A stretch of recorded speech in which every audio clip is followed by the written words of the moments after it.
An address to the public by Benjamin Franklin, November 9, 1789. So in 1789, America was starting out as a new country under new leadership, a new governing document, and a new set of virtues to live by. In America's fragile yet developmental state, a variety of ideas were starting to travel around the country, but some of those ideas were tearing the country apart. One of the main issues was the concept of slavery, and had been debated while forming the Constitution and created a fine line between the South and the North. The North was the commercial, industrial, and trading part, while the South was more agriculture-based and needed labor, therefore needing more hands to tend their fields. In this way, the necessity and reliance on slaves was created. But one of the most influential founding fathers of America, Benjamin Franklin, truly believed that slavery was an idea that tore apart at the liberty and freedom of the enslaved. Through his address, an address to the public, given on November 9, 1789, he confronted the freedom being twisted out of the enslaved, specifically black men. Franklin puts it strictly to the public. Slavery defiles the hearts and minds of the enslaved, and the abolition of slavery is necessary. Franklin's motivation to abolish slavery was influenced by a certain factor, his trip and relationship with France. In December of 1786, Franklin arrived in Paris as an ambassador to France from America. There he was highly praised, and a French claim described him as, and excuse me for my French, I don't speak French, "Er poet coelho fulmen, septrumque tyrannis," or "he snatched lightning from heaven and the scepter from the tyrants."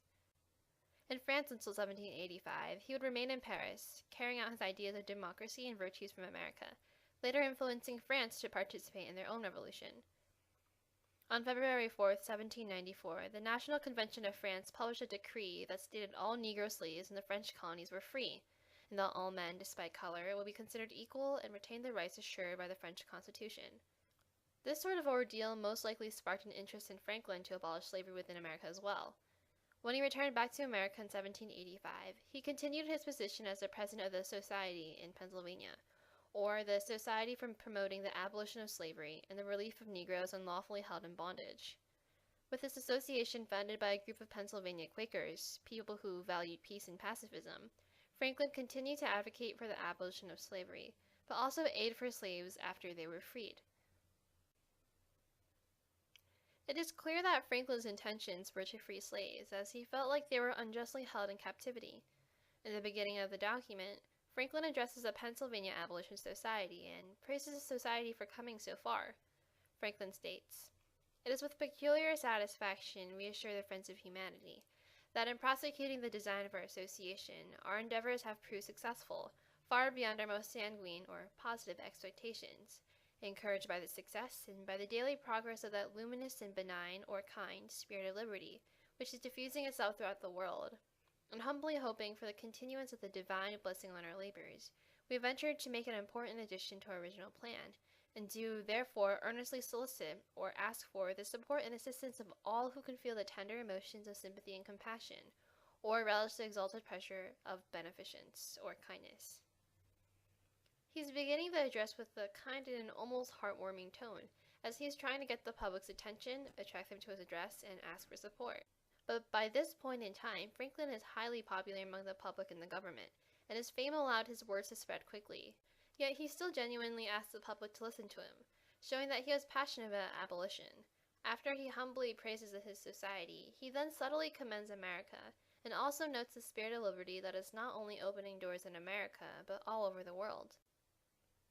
He is referring heavily to the French Revolution, kick-started in 1789, and claims that, "A common observation here, that our cause is the cause of all mankind, and that we are fighting for their liberty and defending our own." His diplomacy in France from 1776 to 1785 helped to draw out those lines and strengthen his connection with France and the actions they were taking in response to the American Revolution itself. Franklin is clearly passionate about abolition and calls upon the public, if they are kind and generous, to help his cause. After addressing the public, Franklin makes a powerful statement about slavery. "Slavery is such an atrocious debasement of human nature that its very extirpation or complete removal, if not performed with solicitous care, may sometimes open a source of serious evils. The unhappy man, who has long been treated as a brute animal, too frequently sinks beneath the common standard of the human species. The galling chains that bind his body, do also fetter or chain his intellectual faculties, and impair the social affections of his heart. Accustomed to move like a mere machine, by the will of a master, reflection is suspended. He has not the power of choice, and reason and conscience have but little influence over his conduct, because he is chiefly governed by a passion of fear. He is poor and friendless, perhaps worn out by extreme labor, age, and disease. Under such circumstances, freedom may often prove a misfortune to himself and prejudicial to society. Franklin believes that slavery is truly atrocious. However, he reminds the public that slavery's extirpation or complete removal could lead paths to more evil. In reference to this, Franklin may have been thinking along two guidelines. The debate of slavery during the Constitutional Convention of 1787, 2 years ago, struck a chord among the delegates and eventually transformed into the Three-Fifths Compromise. At this time, Franklin was already the president of the Pennsylvania Abolition Society and an advocate for abolition, and he had received news from his society to bring up their cause. But he was wise and realistic enough to not bring it up, as it would break the delegates apart. If he did, South Carolina and other deep southern states may threaten to secede, breaking the unity of the nation. His other precaution may have been towards slave rebellions, thinking of the Stoner Rebellion of 1739, although this route may have been less conceived of. Towards the end of this excerpt, Franklin acknowledges that direct abolition of slavery could potentially lead to worse situations that would debilitate freed slaves even more. In order to remove slavery, the people needed to find a way to help guide freed blacks into society without prejudice. This passage reveals Franklin's wisdom and his ability to foresee potential outbreaks, and he seeks a way to unfetter slaves and integrate them into society smoothly with the help of the public. Franklin's main goal in his public address was to inform the public of his advocacy for abolition and the cruelty behind slavery, but he also offers insight on integrating freed blacks. He emphasizes that they too have a role in the American society. Attention to emancipated or freed black people, it is therefore to be hoped, will become a branch of our national policy. But as far as we contribute to promote this emancipation, so far that attention is evidently a serious duty incumbent or necessary on us, in which we mean to discharge the best of our judgment and abilities.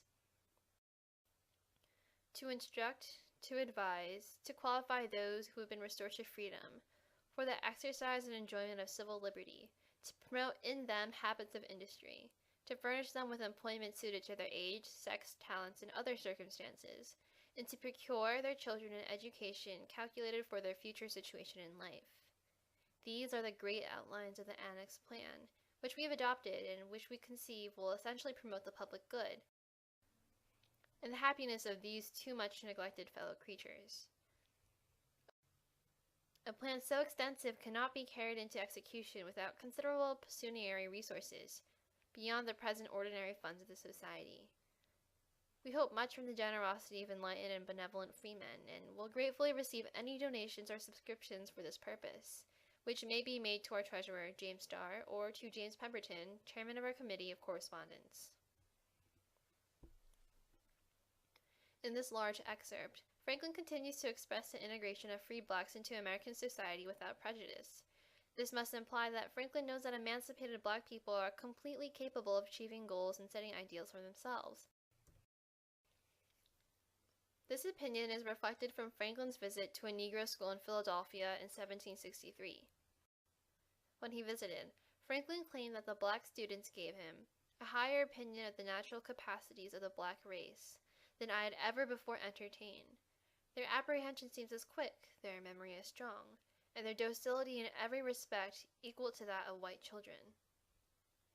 After his visit, Franklin realizes that black people possess intelligence that put them next to white men, something many Americans had dismissed. Franklin starts to develop a sympathy for the enslaved, and he sees potential in free blacks. In addition to integration, the middle of the excerpt gives a list of actions to do when slaves are freed in order to guide them into society. This includes carrying and giving an education to black children reflective of his school visit. Franklin proceeds to mention an annex plan or an added plan that he and the PAS have adopted. This is most likely in reference to the Constitution of the Pennsylvania Society, that began in 1774 and was enlarged in April of 1787. This constitution in particular brought up the actions Franklin listed, including the promotion of the public good and the happiness of black men. The Constitution continues to persist that these fellow creatures are entitled to American laws and acts, and states that the Creator of the world, or God, made all men of the same flesh, despite color or race. The same idea of God as the maker of all men is prevalent in the petition from the Pennsylvania Society for the Abolition of Slavery, signed on February 3, 1790, a few months after Franklin's address to the public. This time, Franklin brings up the slavery issue to Congress as opposed to the people, meaning that he and his society are ready to make a change in America. Franklin finally ends his address to the public, asking kind souls to donate money to the society in order to achieve their goal, and expose freed blacks to the benevolent spirit of liberty. As a result of Franklin's petition to Congress, the first fully recorded debate over slavery proceeded. Congress could not ignore Franklin's petition, as he was extremely popular among the public, an influential founding father, and well known around the world. Clearly, Benjamin Franklin's popularity and stature strung importance into his words, and allowed for his advocacy of abolition to spread among the public and Congress. Through the foreign influence of France and exposure to the capability and intelligence of black men, Franklin was ready for a change in America to occur. He was insistent on integrating black men into the social system of America, and no longer wanted the stratification that divided the two races. Additionally, this address reveals a lot about Franklin and his belief that black men could be a part of society. He truly believed in equality among the people, in giving all men life, liberty, and the pursuit of happiness, as all men are of the same flesh. Franklin and his supporters prepared a generation of people who believed in abolition, and his influence helped the enslaved to finally gain what they deserve, the restoration of freedom.